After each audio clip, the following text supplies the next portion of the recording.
Okay, hello everyone. My name is Aaron. I'm a full-time Django developer, and I just want to show a couple of quick tips from the way that I use Sublime Text 3. This is my editor of choice, and some shortcuts to help you be a little more productive if you don't know them, and then if you do, maybe a little just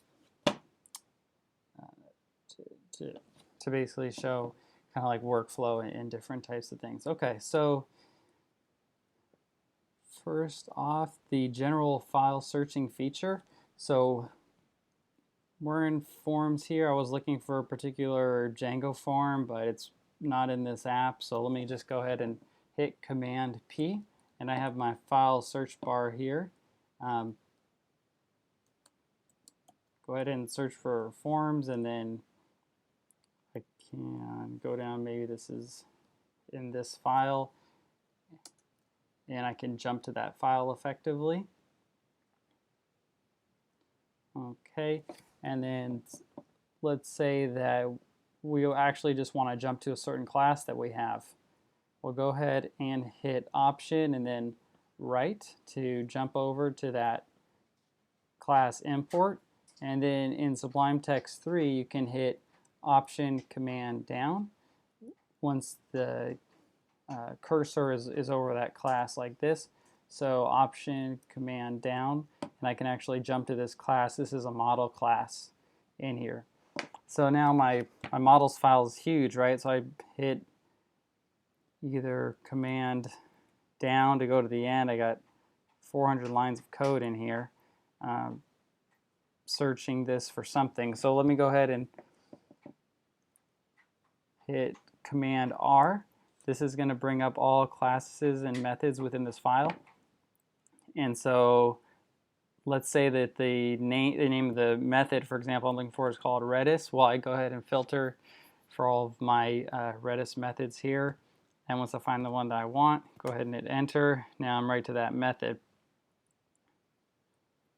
Okay, and another, so this is once again Command P to bring up this bar. If you put an @ symbol, then you're going to be searching for classes and methods. So let's say you want to search for a variable. That's going to start off with hashtag, and then this actually goes for variables. We can see it's not case sensitive here because it's pulling up both of these variables. And then let's even say that we just want to jump to a particular line. Well, that's going to be a colon here, and for example, line 200. We can go ahead and jump to that line. Okay, so now I want to do some tests, and I want to see my test code and my model code in this example right next to each other. Option Command 2. Let's go ahead and split the window. I can press Control to 1 or Control whatever the window number is to jump back and forth there. Command W. Don't need to create a file right now. And so now that I'm in my second window, I want to pull up my main app test models. So, because on the left side I have my model code, and I want to have my test code over here. And then Command R again, I can search for my classes, and then I'm going to do a user test, for example. So I search for that class there. So that's great. So okay, so I want to get out of here. Option Command 1 to go back to a single window. Option Command 2 to split the windows again. Okay, escape out of that. So I got a lot of tabs open here. I can hit Control Tab to go to the tab that I had before this, or hold Control and hit Tab a couple of times to go to a particular one. Command W to close tabs that I no longer need. Or if I'm in here and I don't know which tab I was on last, but I want to switch over to example forms.py to the left, that would be Shift Command and then the square bracket in the direction that I want to go. So that'll just go over like that. Or yeah, so that's also friendly. One thing that is useful here is, let's say that I have this variable here and I want to just jump to the next use of this. This is a function. I'm importing a function. So I can press Option Command G, which will bring me to the next place that is used. And here it jumps to this one because that has the same name basically, even though that is a different function. So that's just something to think about and use.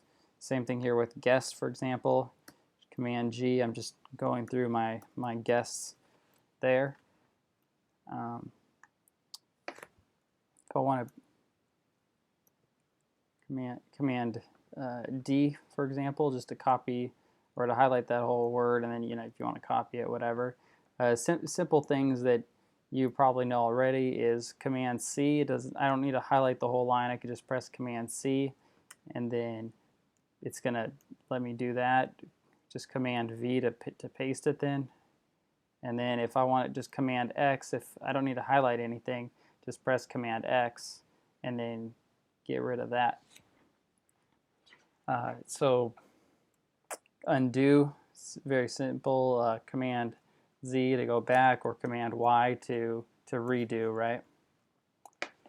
So, okay, yeah, I think that's it. That's just a couple of shortcuts.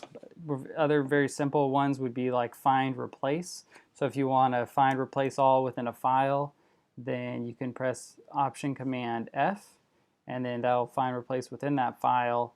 This here for in selection, you can add shortcuts in your key binding. So for me, I put it as Option S to go ahead and say for my selection only that I want to find, replace. Now this was on by default in Sublime Text 2, but not in Sublime Text 3, so I added a shortcut for that. And if you want to find, replace against all files, or search against all files, for example, right? So let's just say we're searching for the word guest. That's Shift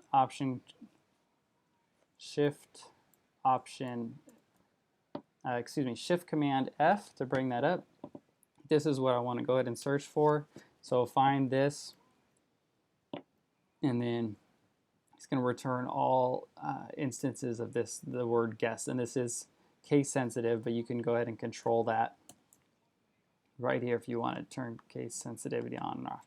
And so one other thing too that's awesome that I do like about Sublime Text is in my preferences here, I can, for example, this ruler for the line length that I like to have, I can put that in my settings here for my rulers, folders to exclude, default color scheme, default font that I want to start out, tabs to spaces, tab size, and everything too about the key bindings, like in find, replace, you can set your own key bindings.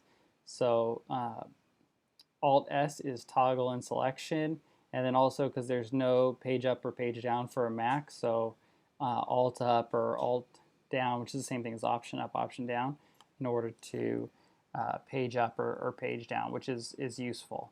So you don't have to use the mouse, you can just do that. So yeah, that's it. I'm going to put the link to my basically GitHub cheat sheet for these settings here if you want to use them or expand them. All right, thank you very much.